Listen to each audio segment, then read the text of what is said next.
Hi, can you hear me?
Okay, hi everyone. Can you all hear me?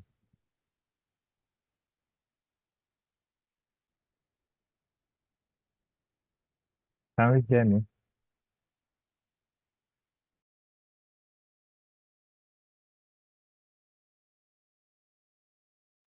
Hi, Paul. Good evening. Hi, good evening. Lainka, how's Hi. how's been your day? Yeah, I can hear you. Okay. Hi, fine. And you? It's fine. It's fine, thank you. So should we give others some minutes to join, or should we just go ahead and maybe Yes, I think we should. It's like it's only me and you that is here, and a guest speaker, if I'm not mistaken. yes, yes. Others are yet to join us. Have you sent a message to the group that's already timed? It's 5:05. I've sent a message. Okay. Let's go another like 5 minutes window for others can join. Okay. So let's wait for like 5 minutes. You said? I said we should probably give them like 5 minutes. Yes, yes, yes. Okay.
Okay, so I think we can start now since we have a number of us here. So once again, hi everyone. I want to welcome everyone to this year's May edition of the Cleaner and Healthier Nature Initiative monthly webinar series. I really want to appreciate everyone for taking out time to join this webinar today. So briefly, I'll be introducing the topic, which is a health risk of chemical-based farming systems and the need for regenerative agriculture. I hope we can hear me, please. Yes, very well. All right, thank you very much for the response. So that's the topic, and special welcome to our guest speaker today, Celestine Otieno. She is from Kenya and she's a very good friend. So special welcome to her. She'll be taking us through this topic. We'll be looking at what's conventional chemical-based farming practices, like what it entails, and what's regenerative agriculture, what it entails, and how these two different farming practices play their different roles in the soil and in our health. So that's what we'll be looking at today. So Celestine, I think you can have the floor. So you'll be sharing your screen, like we discussed, you'll be sharing your screen, and so the floor is open to you. Thank you very much. Thank you very much, Paul, for the special invitation. I am very honored to be here and to speak to you today. I am Celestine Otieno from Kenya, and I am an agroecologist, and I specialize in plant nutrition health. And nowadays, I'm trying to also relate it to our human health. And so it was exciting when Paul asked me to develop something on how chemical-based farming system is affecting our health and why regenerative agriculture is the way to go. So I will try to share my screen and let me know if you can hear me or cannot hear me. I would love to have your feedback and hopefully it works.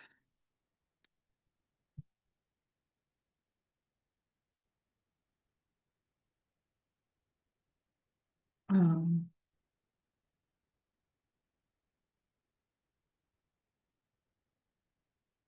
Yep, I don't know what is happening, but I hope you can see my screen.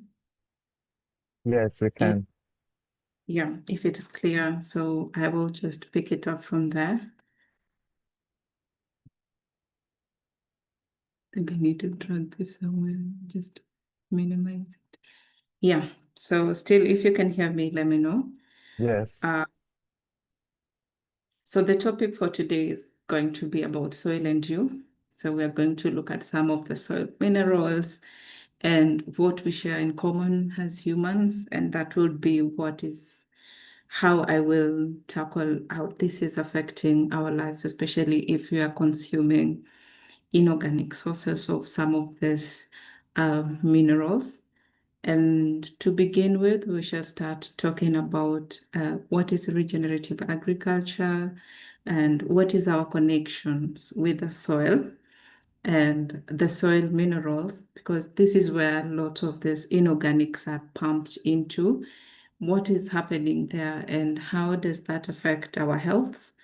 And we will also have a little debate on organic versus inorganic minerals and see what comes out of this. And I hope you get to enjoy. So now what is regenerative agriculture? It is farming with nature to produce food in a way that restores healthy soil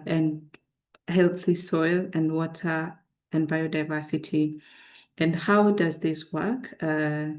Is by minimizing soil disturbance, maximizing on diversity, especially crop diversity, trying to keep the soil covered quite oftenly or regularly or all the time, depending on what kind of farming you do. Maintaining living root all year round is very critical, and also integrating livestock. So that is what defines regenerative agriculture.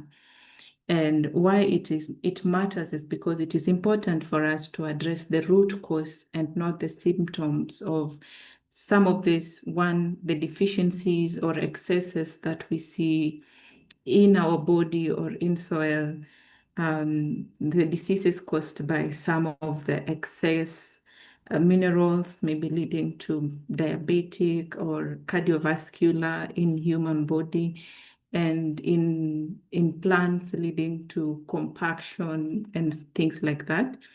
And also addressing the symptom of addressing the immunity and also sustainability and resilience in our production systems. The benefits of all this is just starting by choosing the plant varieties that restore minerals, also that can be used as cover crops and help to stabilize the soil organic matter and biodiversity. Trying to focus more on limiting chemical and mechanical stresses that might limit soil fertility over time, and also reducing disturbance, most importantly by tillage, and allowing soil organic matter to mineralize and the soil microbes to become more and more diverse in the soil.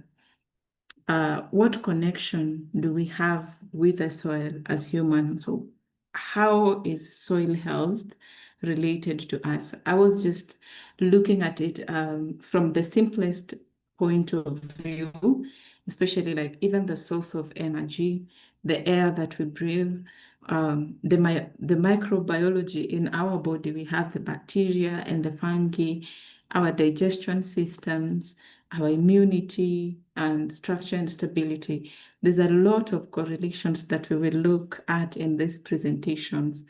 So then let's try and look at the similarities.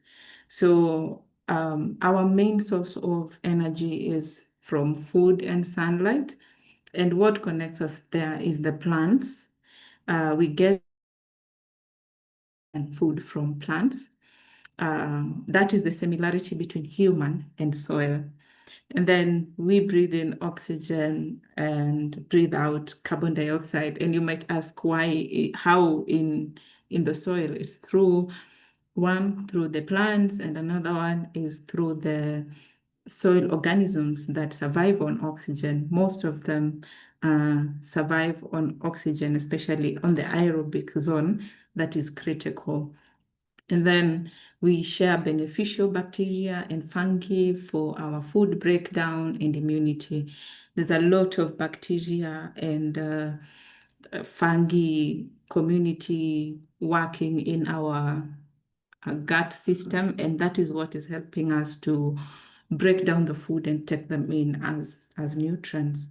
And then we also need these nutrients and minerals to have a balance. pH balance in the soil is as critical as pH balance in human. And then our structure and health and stability also does matter in the same way.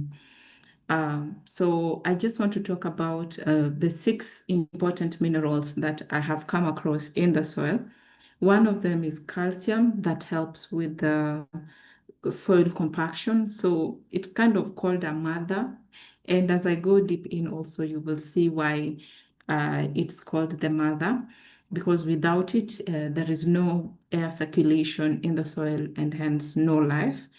And then we have nitrogen, which is 78% of the air that we breathe in. And yeah, most of us or farmers go by NPK, that is always just readily available. The only thing that we need to do is address the root cause. that is their natural functions, the way they best function. And then we have phosphorus, that is the conveyor belt for most nutrients. We have potassium, that helps with the growth and development of the plant. And when it is in excess, that's when we have critical weed problems.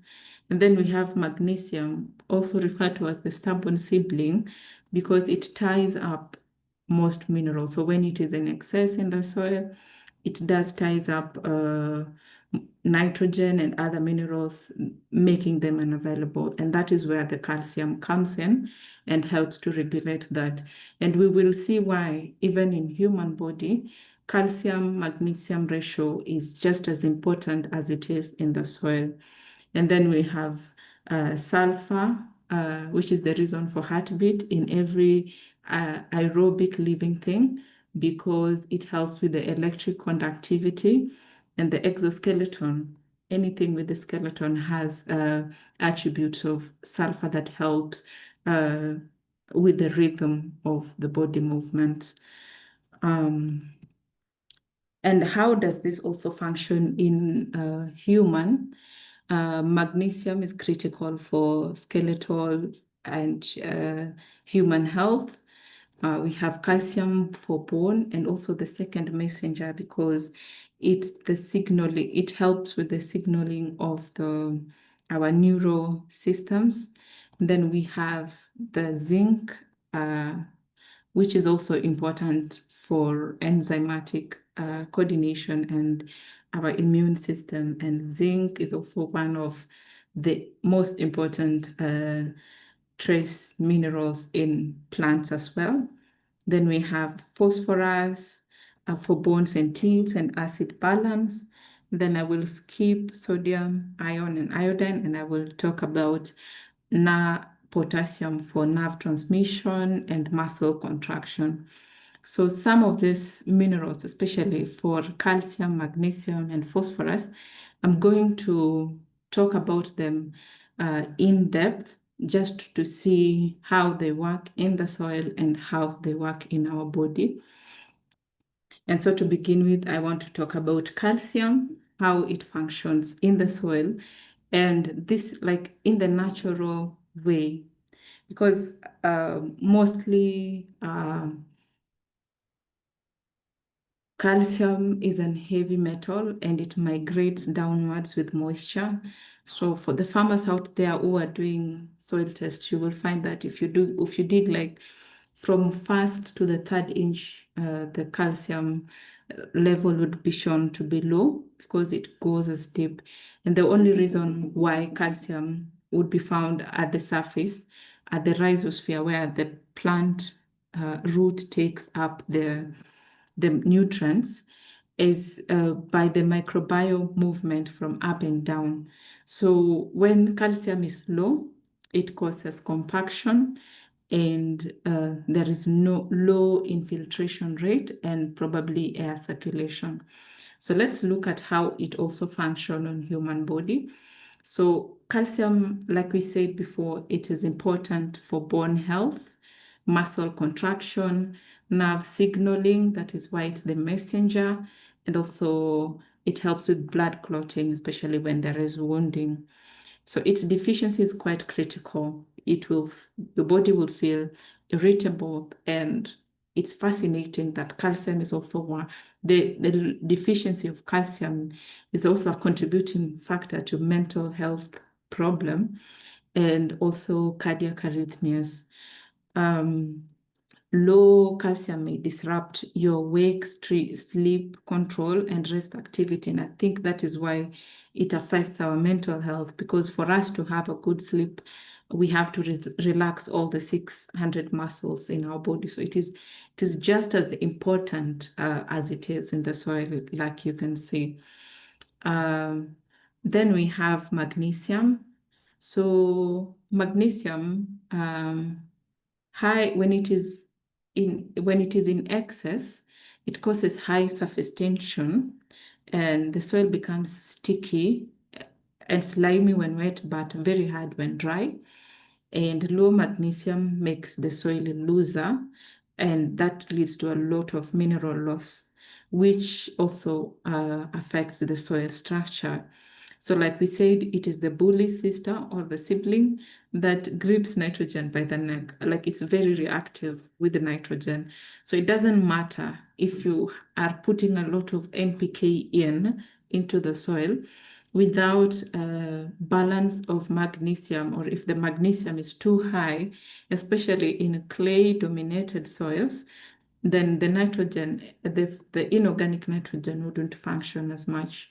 So that's why sometimes farmers are told you can do liming, or you can find gypsum just to help to control. So the gypsum and the lime is dominantly contains calcium, and when they interact, they form a natural compound called the dolomite, and this helps to reduce tension and porosity in the soil.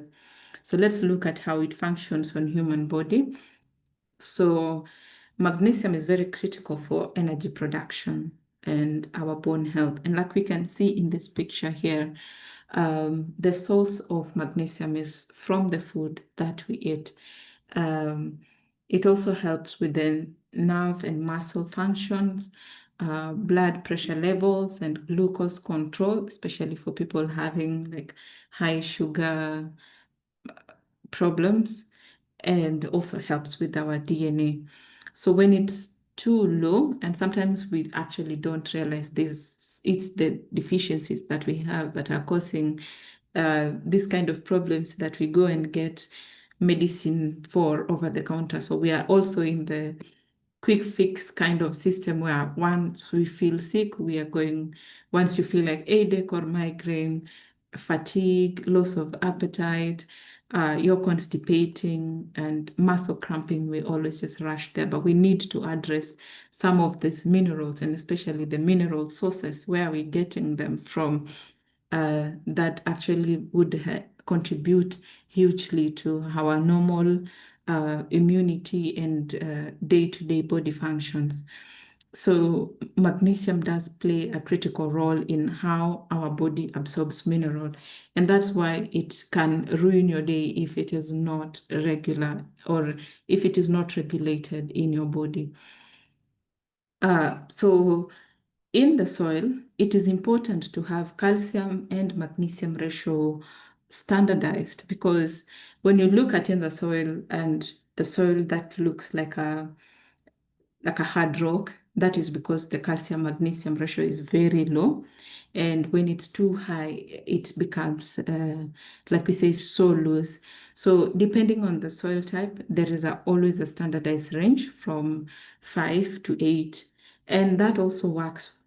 That is also similar to our human system, or our dietary system.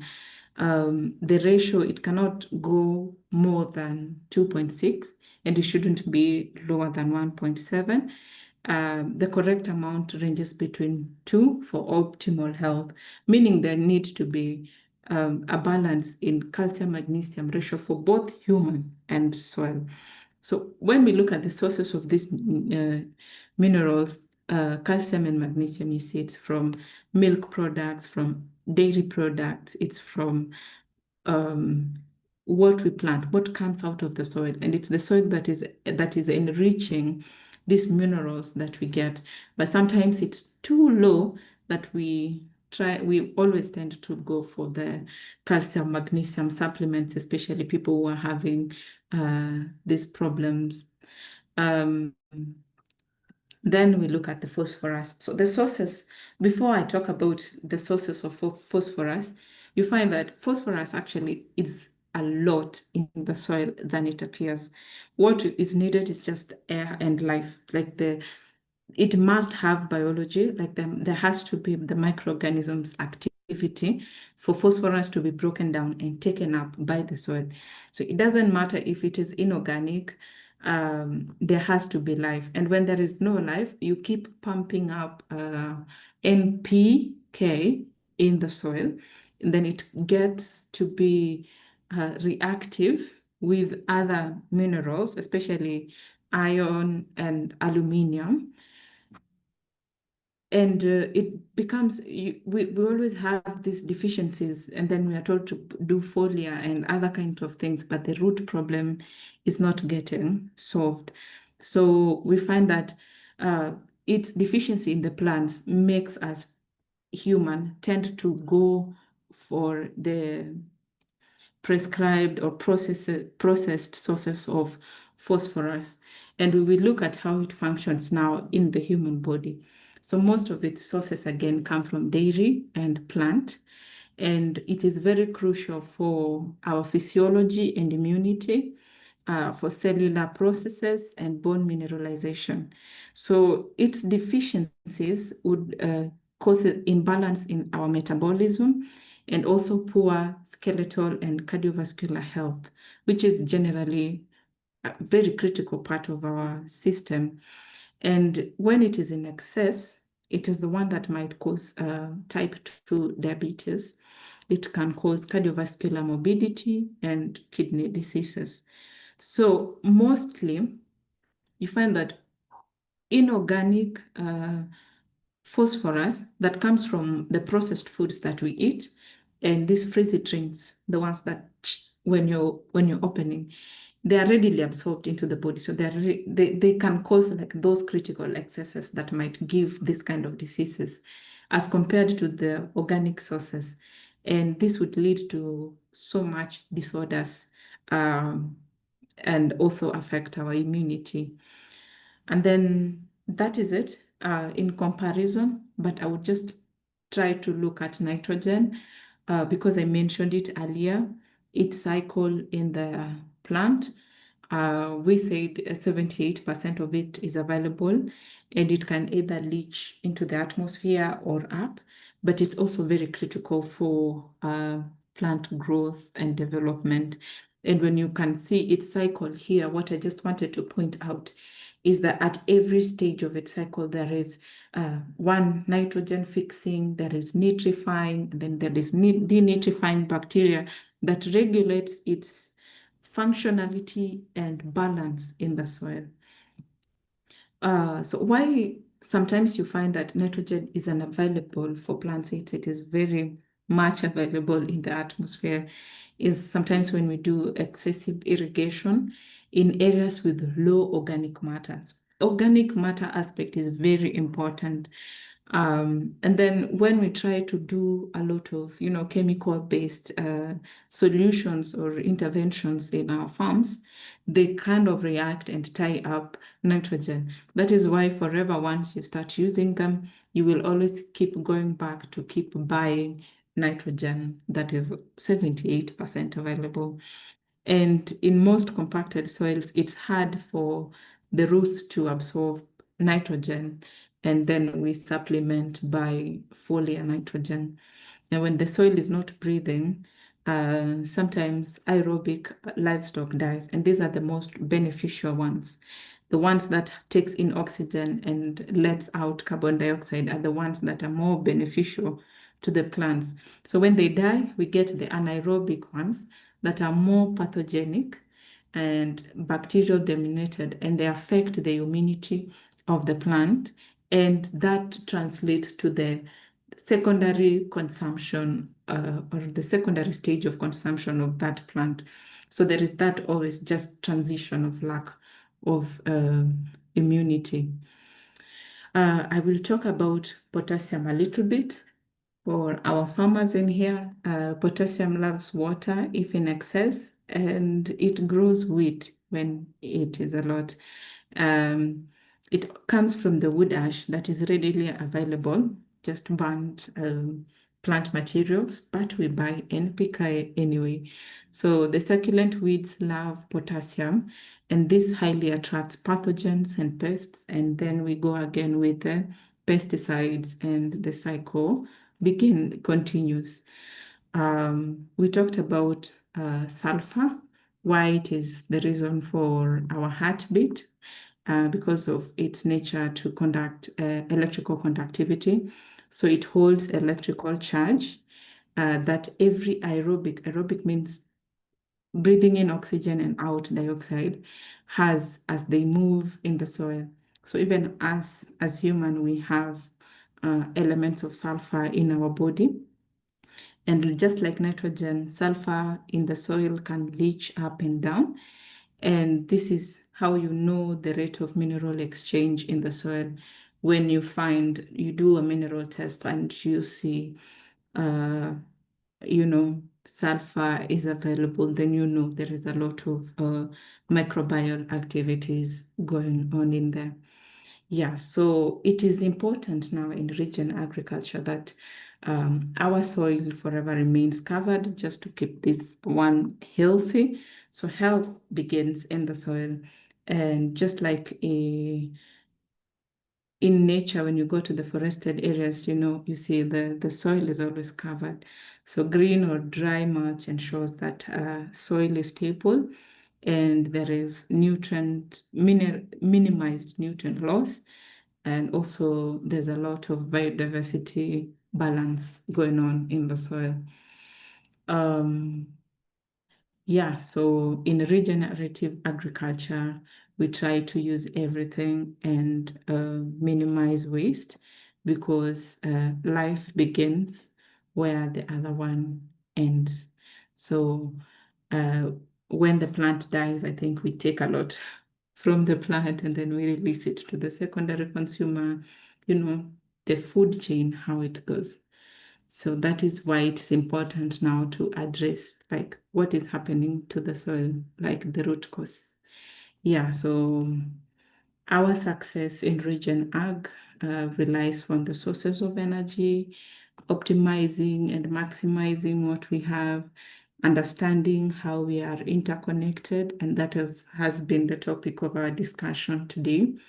Diversifying, ensuring there is dynamic balance, efficiency, and resilience. We are always ready for uncertainties. That is what is called resilience.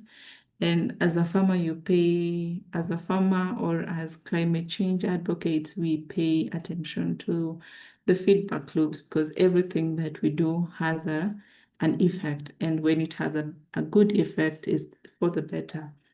And also water conservation. So that is entirely about regenerative agriculture and what I had for you guys today. And thank you very much. Oh, thank you very much, Celestine, for that beautiful presentation. That was really loaded. There was a lot of things that like I really picked. I really appreciate the presentation. So we'll be going over to questions and like just for an interactive session quickly. So I don't know if anybody has any question. As others prepare, I will just highlight some of the things that I was able to note down here. And I was able to pick a few things, and I realized that the health is important for us to understand that the health of the soil like translates to our health also as humans. So it's something that every consumer should take note of. The health of the soil determines our health as humans. Also, plants are intermediaries between the soil and we humans because they connect the soil to us. We depend on them for food, so they connect the soil. And so if there are mineral excesses in the soil, the plants pick them up and they like this goes down to our body and many times it affects the health. So like it's a lot of processes, there are lots of processes involved and I really appreciate that presentation, Celestine. So I don't know if anyone has any question or like just something an area we could interact on from the presentation.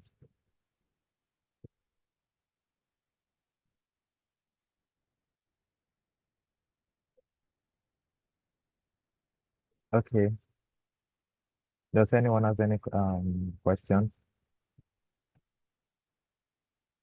Also, I think I also noted something that addressing the roots problem of many health challenges has to do with Yeah. our Hello, good evening.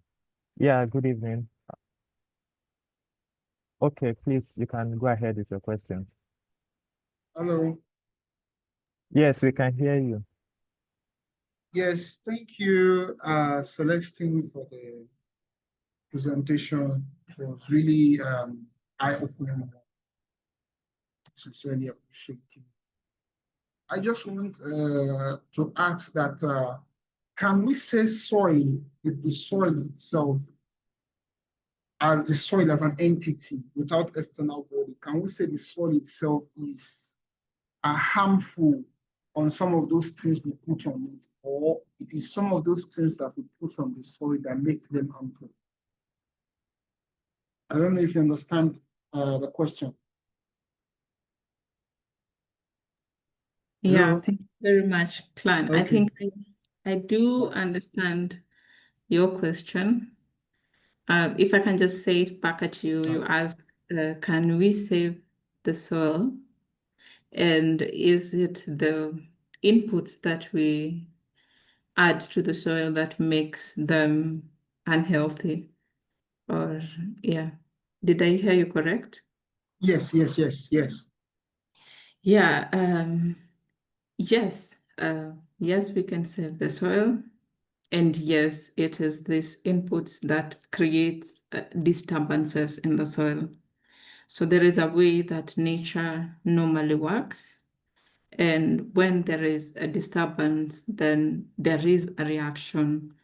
And some of these inputs would add value, but not when in excess. And always for organic inputs, there isn't like a specific measure, and there can never be an excess in organic inputs that would affect, because it's just like adding life to where life is lost. Like, for example, let's talk about compost. So compost, the main idea for making compost is to restart the activity of breaking down this organic matter by the microbiome. And then we try to culture this in the soil and create a condition for them to survive. But when we come and buy NPK, for instance, in most cases, it's usually in excess. And so the excessive of minerals keeps building up and interrupting the normal functions of the soil. And so it is not a solution to add inorganic input, but we can address it by organically using the nature-based solutions and, trying to minimize the biological disturbances that are created by some of these chemical inputs. So we can address that, and it can be addressed at large scale. And that is the root cause that we were talking about. I hope I answer your question. Yes. Thank you. Thank you very much. All right, thank you very much, Alayinka. Thank you, Celestine, for that response. I'm looking at the chat box now, and I see some contributions and questions. So Chukwudi mentioned that pesticides, herbicides, and improper use of fertilizers contribute a lot to our frail health after the consumption of products from farms. Yes, Chukwudi, is that a question or just a contribution to the presentation?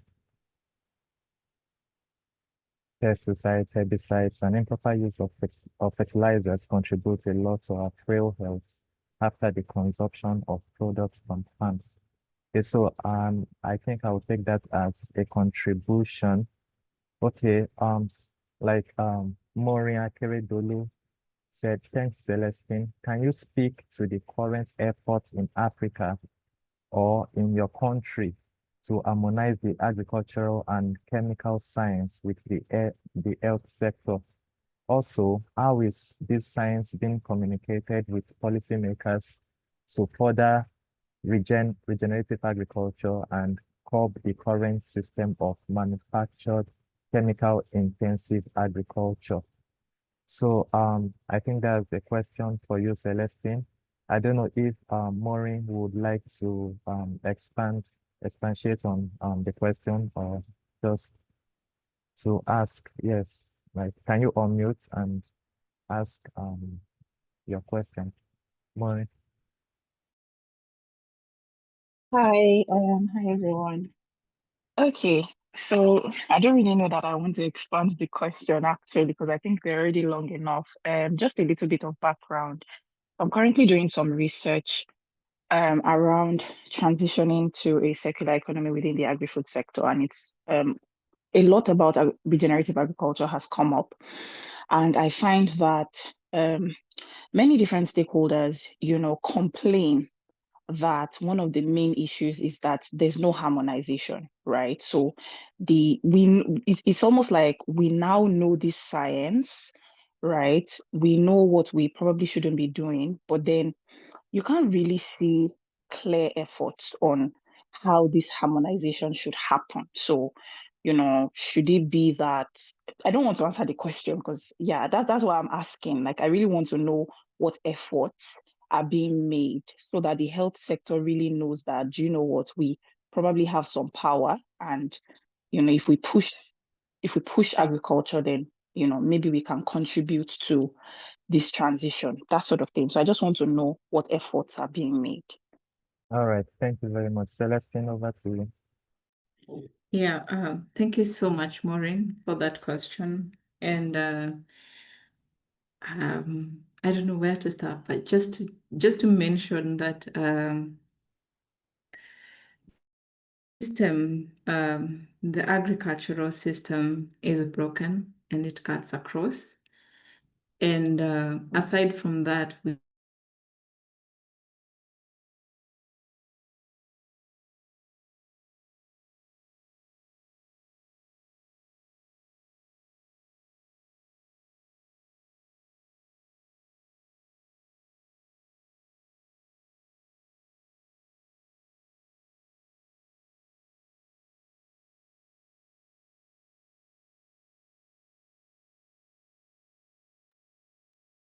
Hello.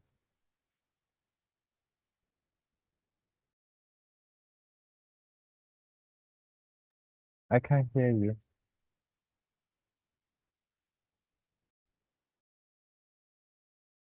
sorry guys, I got a network hiccup for some time. Let me know if you can hear me now. Yes, I can. You can hear. You can hear me. Yeah, so my approach, Maureen, is the systemic thinking and mindset. So aside from my work as an agroecologist, I am an educator and social change manager. So I develop a lot of materials and based on the test trials that we run with the farmers and different kinds of clients that I come across. And then we intend to, like now, just address the issue by changing or restoring the mindset of the farmers and assuring the farmer that it's easier to transition from chemical dependency. In our government in Kenya, when you asked about the policies, it's very sad to say. I hope there is no Kenyan here, but yeah, they can verify that we do not have any insurance strategy for farmers who are like, trying to transition or farmers who would want to venture into organic farming. So there is no insurance program, and the government really does not have a strategy to protect most of the farmers from these cooperatives that comes, dressed up in good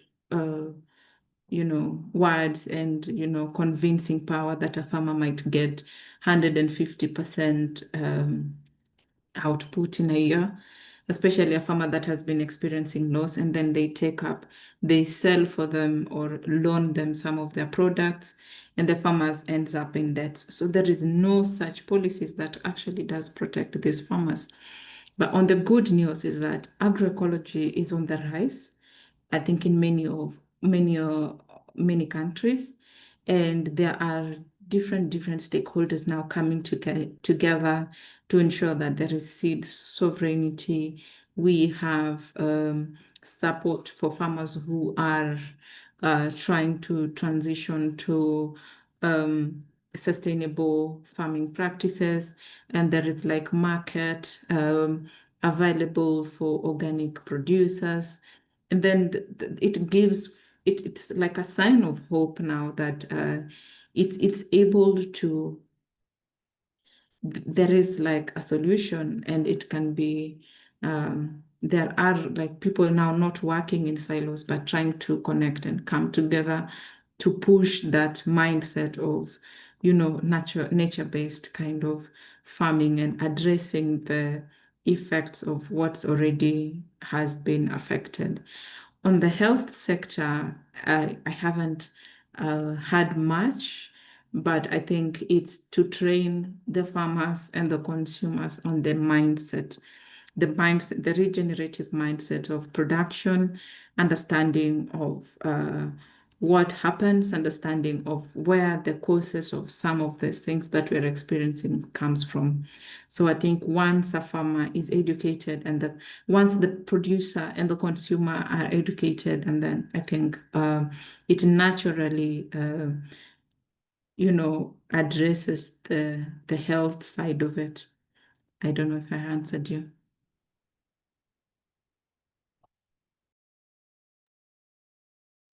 Moye, are you still there? Okay. Thank you very much, Celestine, for that beautiful response. And I have just a quick question. You mentioned about educating the farmers and the consumers on their mindsets. Like, can you quickly just tell us a bit about the consumers? How can the consumers encourage farmers in terms of transitioning to regenerative agriculture and leaving behind the chemical-based farming systems? So how like the consumers? Thank you so much, Paul. Yeah. So from my experience or working with some of these organizations that sensitizes the consumers, the consumers now understand the root causes of some of this, like health effects, or like the difference between an organic product, organic labeled product, and like a very original organic product. And they are trying to be trained, aside from greenwashing, to buy and consume actual products. So in one context or case study that I have is that the consumer is actually connected directly to the farmer who's producing. So they understand if this is a particular product, it is grown in this farm. This is a process of this farmer. This is what it is used in this farm to grow. And so there is like just a general understanding of the consumer. Where are you eating from? Where are you buying from? Would you rather buy more of organic material or organic food than inorganics? And then, based on the social or capital classes, it has been in most communities, or in one of the organizations that I know, who are trying to actually lower the costs of organic inputs, especially in capital areas, for just local average citizens to have access to clean organic food. Yeah. All right, thank you very much. Thank you very much. So quickly, we have less than 9 minutes to go. Does anyone still have any question or contribution? Chukwudi said what he dropped earlier was a contribution. Thank you very much for that. Does anyone still have any question or contribution, something they'd like to like gain more knowledge about? Anybody? Okay, so in the absence of any other question, I want to really appreciate our guest speaker for today, Celestine Etiano, for your presentation. It was awesome. Thank you so much. We really appreciate you. And for everyone that made out time for this month's webinar, we really want to appreciate you from the Cleaner and Healthier Nature Initiative. We want to appreciate everyone for creating time out of your busy schedules. So want to say a big thank you, and we hope to see you next month for the next edition. It usually takes place on the last Saturdays of every month. We have it on a monthly basis. We've been doing that for a while now. So it's the next edition will be coming up in June. Yes, June this year by the last Saturday. So we really want to appreciate everyone. So thank you very much and have a lovely weekend. Thank you so much. So we'll be drawing the curtain now. Thank you so much, Celestine. Thank you, everyone. All right. Yeah, thank you.